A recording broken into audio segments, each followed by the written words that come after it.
നിസ്കരിക്കുമ്പോ ഓഫാക്കി വെക്കണം എന്ന് പറഞ്ഞാൽ നമ്മൾ ആൾക്കാർ ഒരൊറ്റ ആളും ആ ഒരു നിർദ്ദേശം കേൾക്കൂല. ഇവിടെ പള്ളിന്റെ ഉള്ളിലും ഇല്ല എഴുത്ത് ഉണ്ടാവും, ഇല്ലാതിരിക്കൂല അല്ലേ? ഉണ്ടാവും, എല്ലാ പള്ളിയിലുണ്ട് എഴുത്ത്. നമ്മൾ ശ്രദ്ധിച്ചോട്ടെ എന്ന് എഴുതിയിട്ട്, പക്ഷെ നമ്മൾ സൈലന്റ് ആക്കി വെക്കും. നമ്മളൊരു കാര്യം നോക്ക്, നിങ്ങൾ നിസ്കാരത്തിനോടുള്ള ഒരു കൂറില്ലായ്മ നോക്ക്.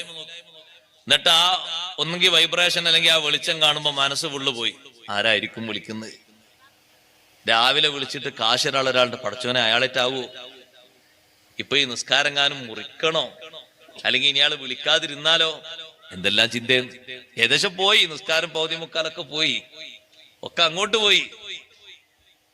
പോയില്ലേ സഹോദരങ്ങളെ? ഞാൻ വെറുതെ പറയണം, ഒരു 5 മിനിറ്റ് അത് ഓഫാക്കി വെക്കുന്നതിന് എന്താ കുഴപ്പമുള്ളത്? ഉസ്താദ് ആരെങ്കിലും മരിച്ചാലോ? മരിച്ചാൽ നമ്മളെ ഫോൺ ഓണാക്കി വെച്ചോട് മരിച്ചാൾ ഹയാത്താവോ? മരിച്ചാൾ ഏതായാലും മരിച്ചില്ലേ, വിവരം അറിയാനേന്നല്ലേ.